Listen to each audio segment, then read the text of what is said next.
Mari kita siapkan hati untuk menerima firman Tuhan pagi hari ini. Tuhan, mari Kau yang menyiapkan setiap hati kami, bencana kami, wadah kami Tuhan pagi ini. Untuk kami boleh menerima sebagian dari firman-Mu, kami percaya firman-Mu adalah jaminan bagi setiap kami. Mari Tuhan, biar firman-Mu boleh kami mengerti Tuhan, boleh kami ambil dalam kehidupan setiap kami menjadi rema yang baik dalam kehidupan setiap kami Tuhan. Terima kasih Bapa. Kami mau serahkan semua dalam tangan kuasa-Mu Tuhan.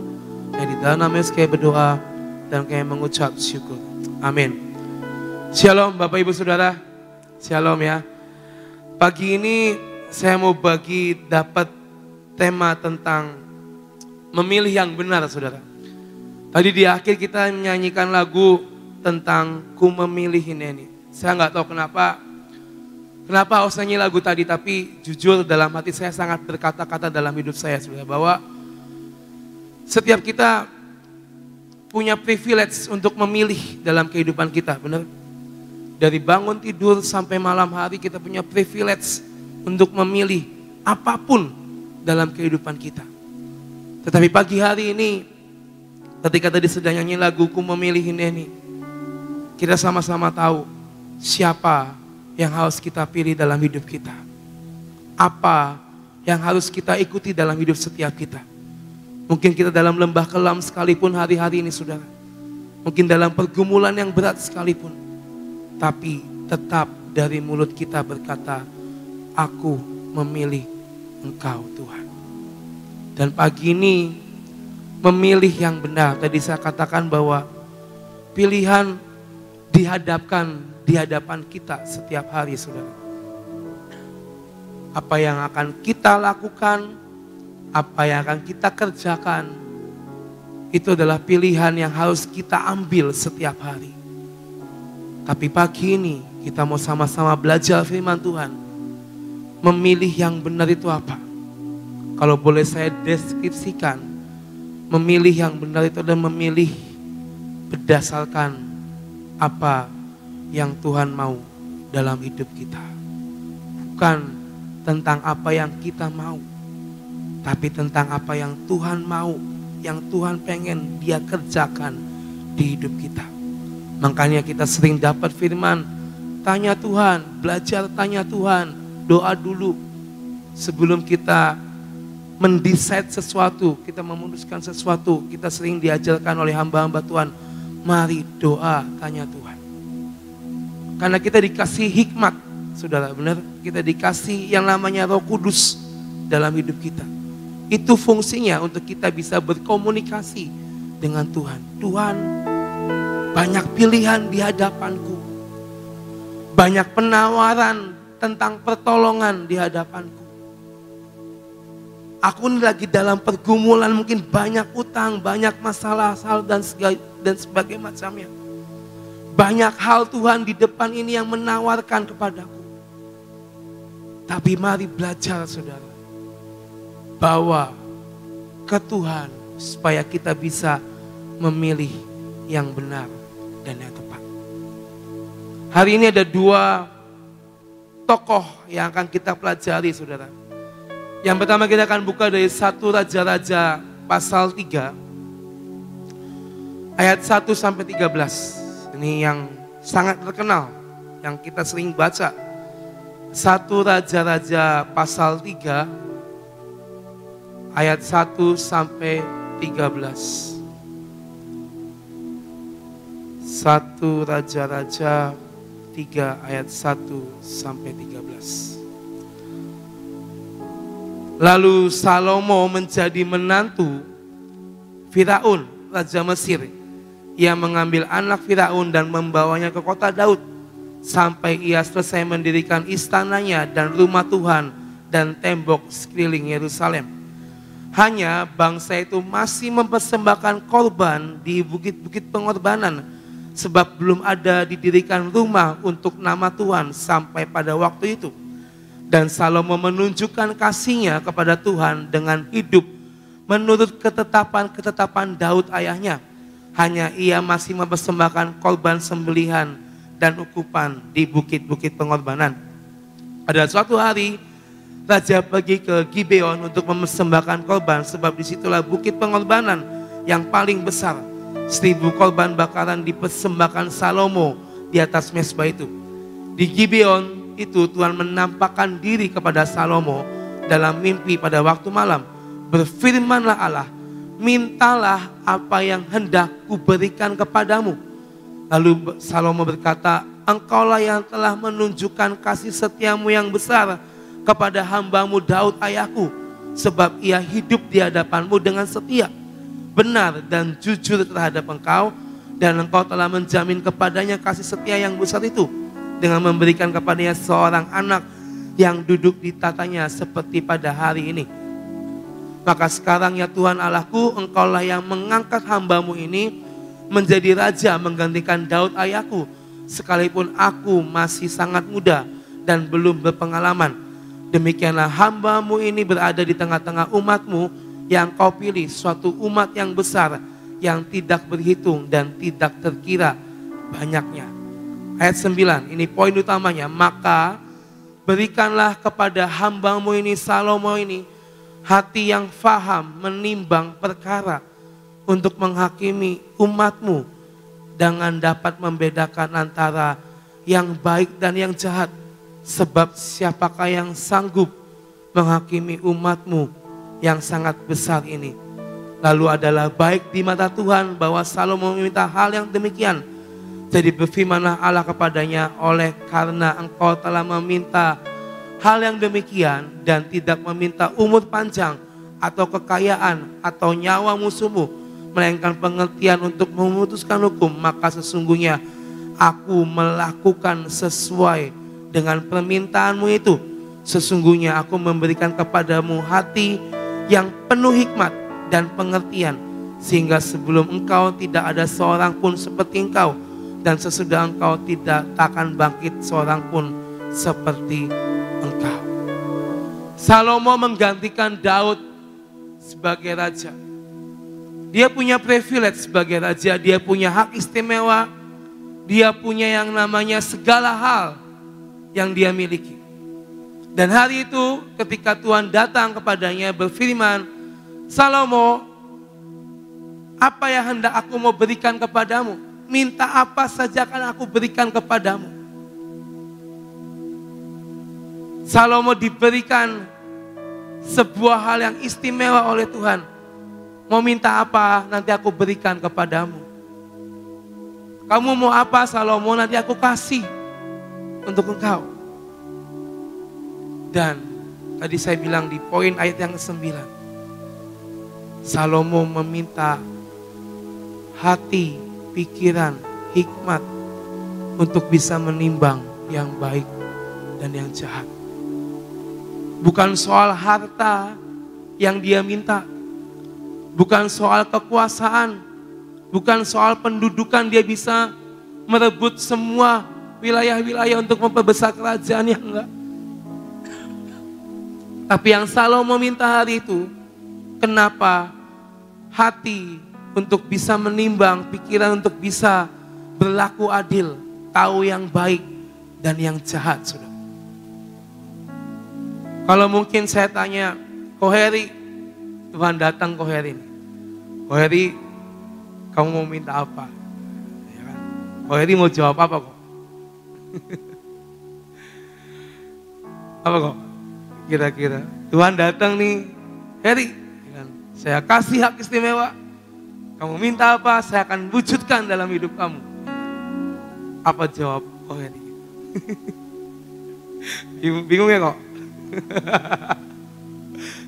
Apa? Kalau tiba-tiba Tuhan datang saudara dalam hidup kita, lewat mimpi atau secara real berbicara dalam hidup kita. Dan dia berkata, nah apa yang kamu mau dalam hidupmu, aku akan berikan kepadamu. Setiap orang punya persepsinya masing-masing. Setiap orang pasti punya jawabannya masing-masing.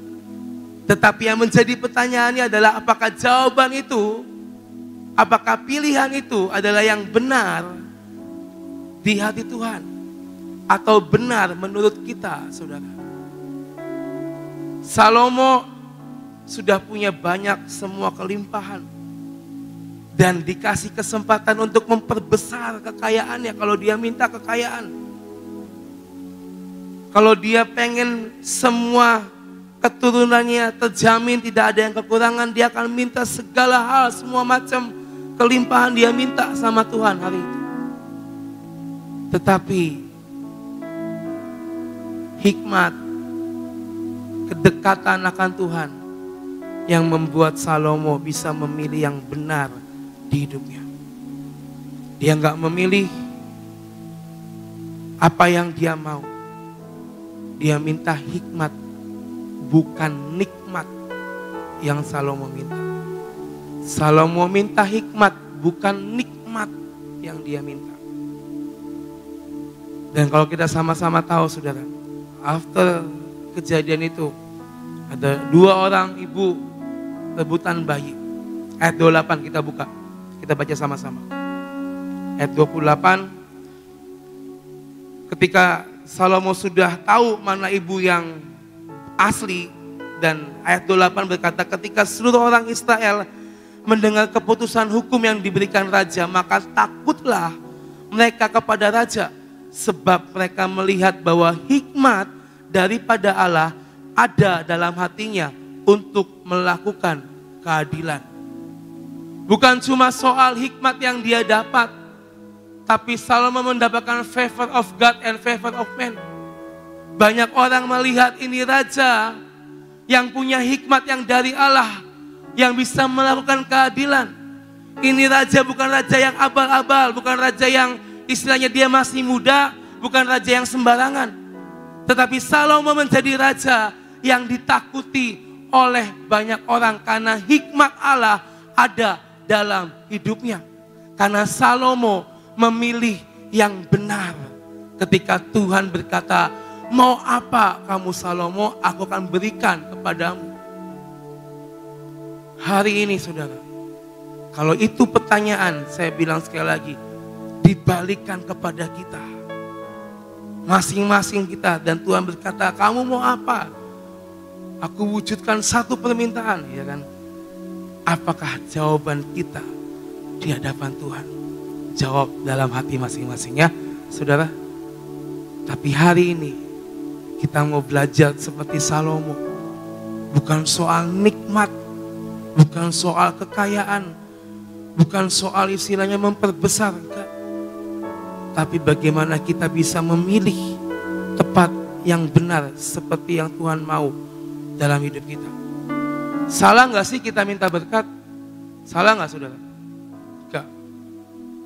Salah gak kita minta pertolongan? Enggak. Tapi percayalah, kita punya Tuhan yang lebih besar dari cuma sekedar berkat yang kita minta dalam doa kita saudara. Kita punya Tuhan yang lebih ajaib yang bisa mewujudkan dari apa yang kita minta di dalam doa kita. Asalkan kita hidup percaya penuh sama Tuhan. Tadi malam kita dibilang, ayo percaya penuh, percaya sama Tuhan sampai akhir. Karena Dia Tuhan yang besar yang bisa ngasih apapun dalam hidup kita asalkan kita ada di dalam Tuhan. Jadi saudara, hari ini memilih yang benar berarti kita harus tahu betul apa yang Tuhan mau dalam hidup kita.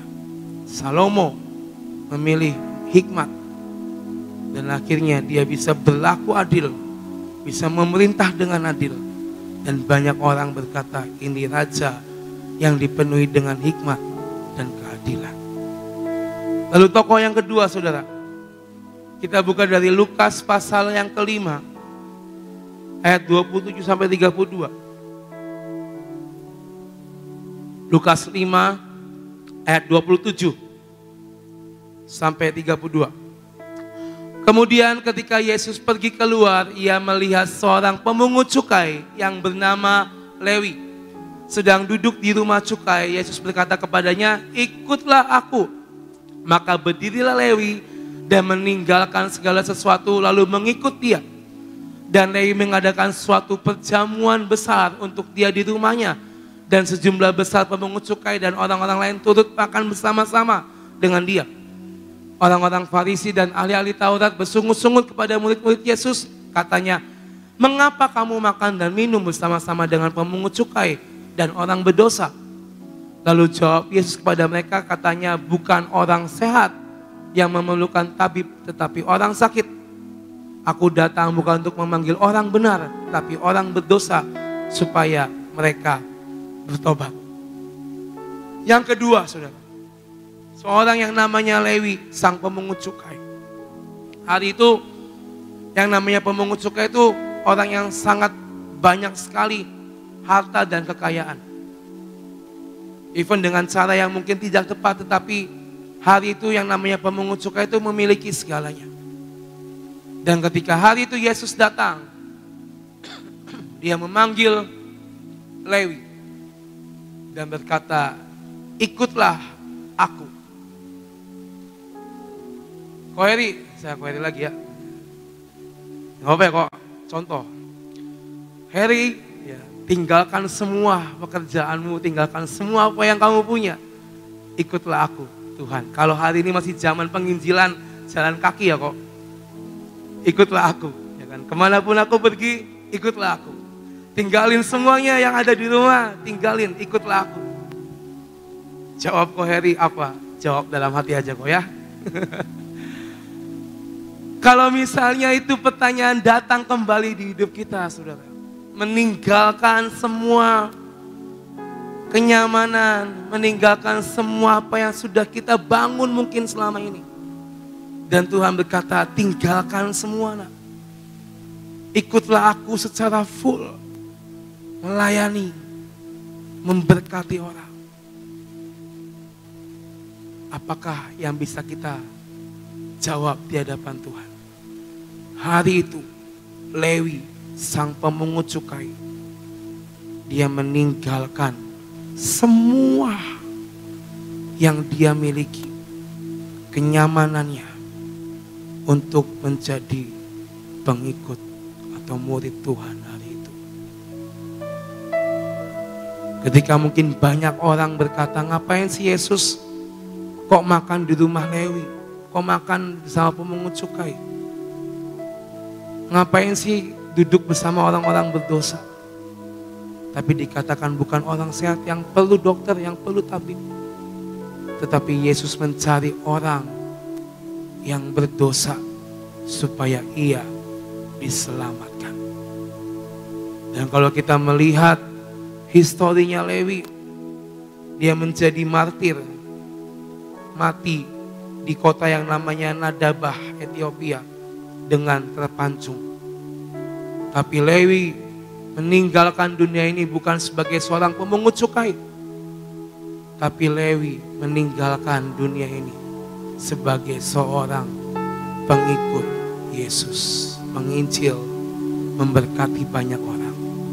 Dia memilih meninggalkan, dia memilih untuk ikut Tuhan, memilih yang benar, apa yang Tuhan mau, dan dia dipakai dengan sangat luar biasa.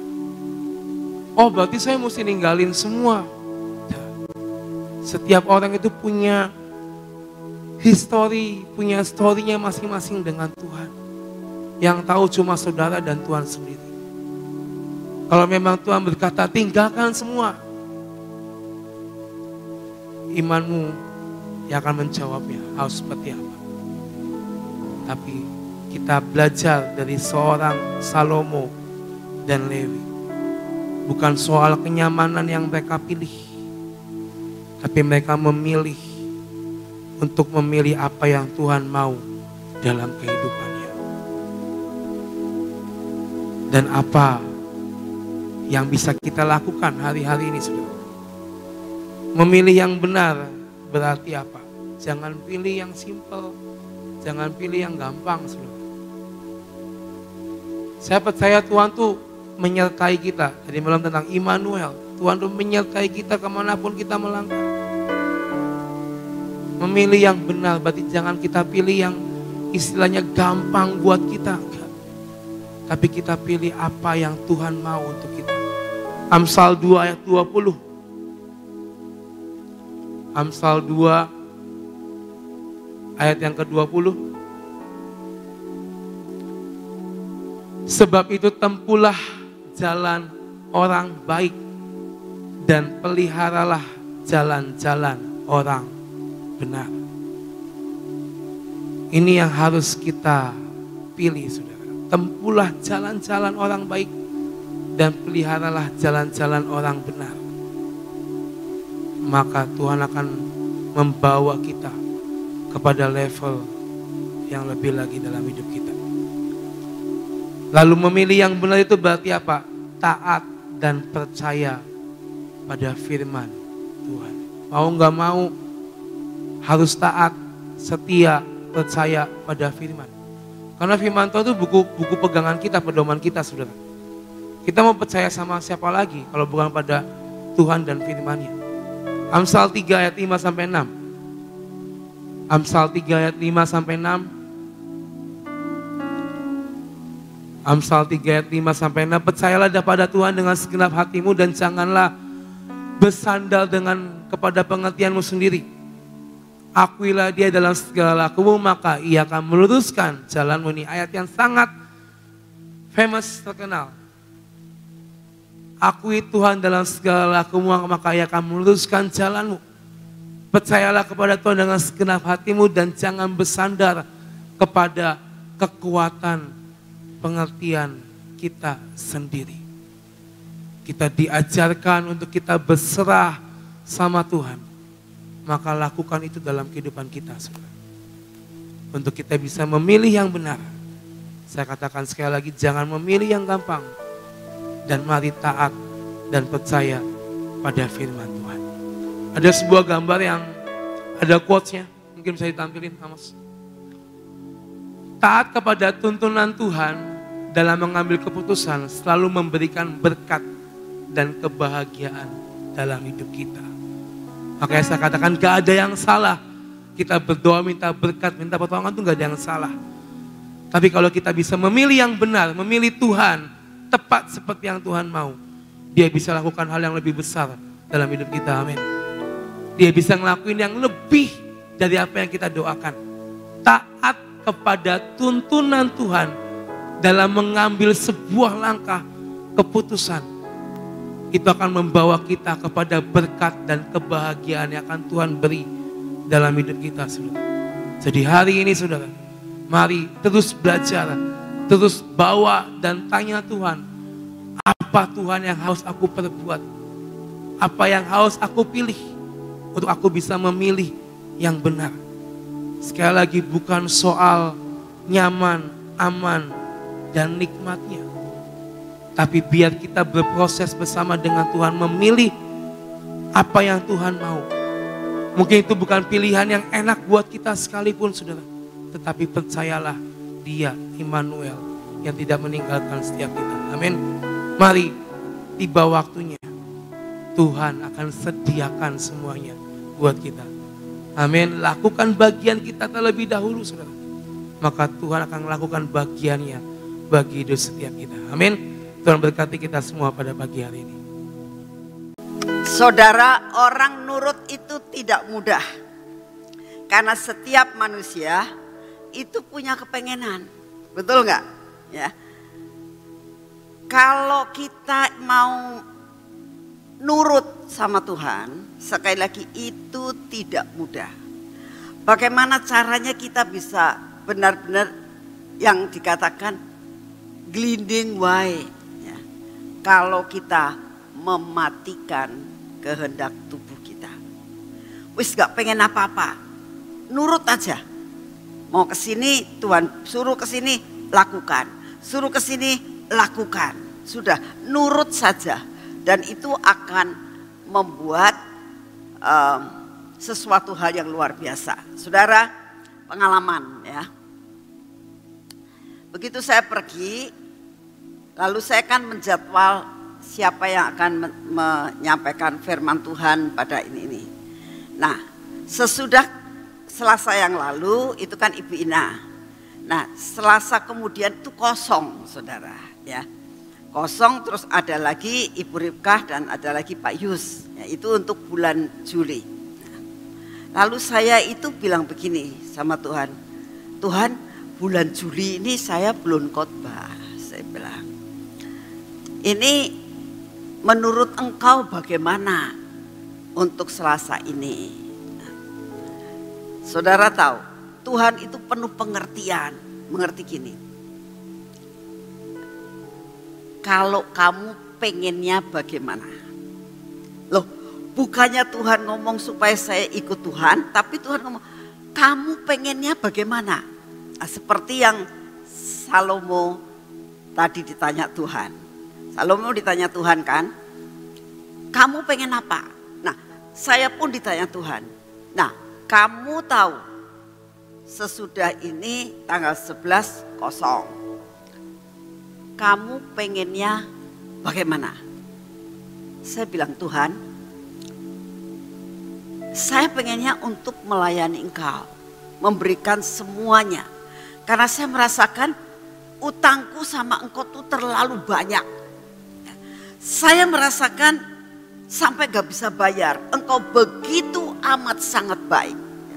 Menyediakan segala sesuatu, memberi pimpinan dan mempermudah dalam segala sesuatu. Saudara, waktu saya pergi ini benar-benar Tuhan itu bukakan divine connection terus. Ya. Mulai dari berangkat sampai di bandara, sampai apa, divine connection terlalu amat mudah. Ya. Untuk pergi ke bagian visa, bagian semua dipermudah, saudara. Jadi saya merasakan luar biasa Tuhan. Jadi saya itu, kalau saya memberikan sesuatu, itu buat saya utangnya belum lunas buat bayar utang sama Tuhan. Jadi saya bilang, Tuhan, saya boleh enggak ini bagian saya untuk menyampaikan firman. Lalu Tuhan ngatakan gini, kamu enggak merasa capek gitu. Nah, saya bilang, ya mungkin capek, mungkin tidak, saya gak tahu, saya bilang gitu.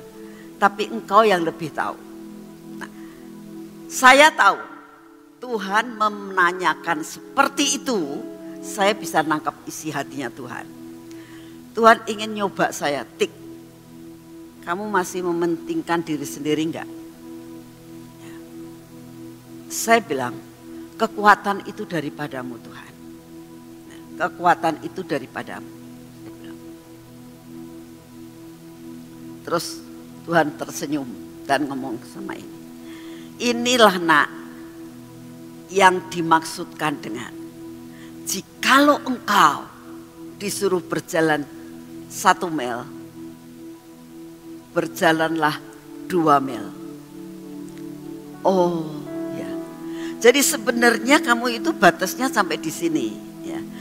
Untuk jadwal itu kan hak saya. Saya bisa minta siapa saja untuk menyampaikan firman, ya, untuk menyenangkan diri saya, supaya saya tidak capek, supaya saya bisa santai, tapi tetap saya hari Selasa bisa ikut kebaktian.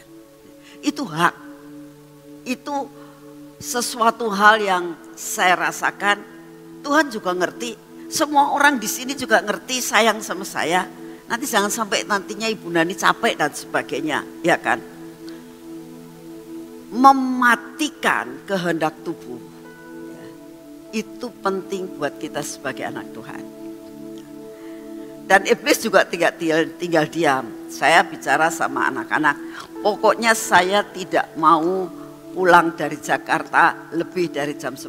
Saya bilang, kita nginep di Jakarta semalam karena Sofi ketemu dengan temannya, anaknya Cimpek. Dan di sana saya akhirnya bisa mendoakan keluarganya. Dan sesudah itu semua diatur Tuhan. Kita jam 10 keluar dari Jakarta. Sampai di sini, wah baru jam 1, luar biasa. Saya masih bisa doa, masih bisa melakukan segala sesuatu. Saya pikir koper tidak saya buka dulu. Saya tidak mau ribut-ribut sama koper, pikir saya. Tapi saudara tahu, iblis tidak tinggal diam. Saya tetap disuruh kerja ya. Saya tuh punya suatu naskah ya yang dekat daripada wastafel saya.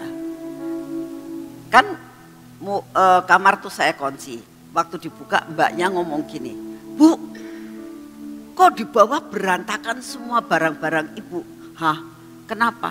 "Nggak tahu, naskah itu jatuh saudara. Jadi barang di dalamnya tuh keluar semua, ada yang pecah dan sebagainya." Oh. Ya saya bilang, kerjaan lagi ini, masa mau tak biarin? Ya sudah mbak, ditata. Tapi saya belajar untuk mengambil positifnya. Saya bilang, "Mbak, gak apa-apa. Ini dibiarkan Tuhan terjadi, biar aku milah-milah mana yang perlu dan mana yang tidak. Supaya yang tidak perlu dibuangin saja. Kalau itu tidak jatuh, saya tidak tahu yang ada di dalam itu sudah berapa puluh tahun." Saya bilang, "Puji Tuhan, gak apa-apa." Jadi saya tata semuanya. Pilah-pilah semuanya. Itu sampai jam 3 saudara. Lah ternyata sudah jam 3. Lama-lama saya bilang, "Kok kepala saya pusing ya?" Ya karena belum makan. Jadi saya bilang, saya mau makan dulu mbak, nanti saya kesini lagi. Dan mereka beres-beres, sayanya makan. "Tuhan, ini sudah jam 3, saya belum saat teduh, belum persiapan buat Engkau. Saya jam 4 mesti sudah harus mandi. Saya berdoa, Tuhan berikan aku kemampuan dan kekuatan." Saya berdoa selama 1 jam. Saya nyembah Tuhan, saya bilang, "Tuhan, Kau berikan aku kekuatan dan kemampuan." Terus Tuhan katakan, "Kalau engkau disuruh hanya 1 mil, sebetulnya batasannya Tuhan itu buat saya sampai di sinilah, udah 1 mil. Tapi Tuhan katakan, engkau berjalan 2 mil. Ini yang Tuhan mau. Maksimal, all out dengan Tuhan." Saya bilang, "Terima kasih Tuhan untuk semuanya." Saya berdoa saudara, bagaimana kita bisa menyentuh hatinya Tuhan. Bagaimana kita bisa memberikan all out dengan Tuhan. Percaya kalau kau lakukan akan hal itu, Tuhan akan protect saudara. Saya mau sampaikan, tanya sama Sofi, selama perjalanan pulang pergi, yang lain pada batuk. Sofi juga kemarin, "Aduh tenggorokan saya kok mulai rada sakit." Saudara tahu, saya diberi kekuatan kesehatan, ya kan, dari awal sampai akhir, sampai pulang. Ya. Beberapa orang ngomong, "Ibu nggak capek tah?"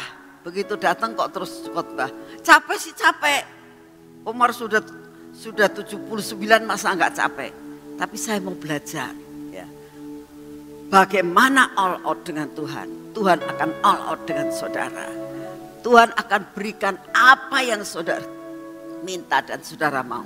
Percaya, jaminan Tuhan sangat luar biasa. Amin. Yuk kita berdoa. Bapa, kami mengucap syukur untuk segala sesuatu yang sungguh amat luar biasa Kau berikan buat kami. Memilih yang benar. Terima kasih Tuhan. Terima kasih untuk semuanya.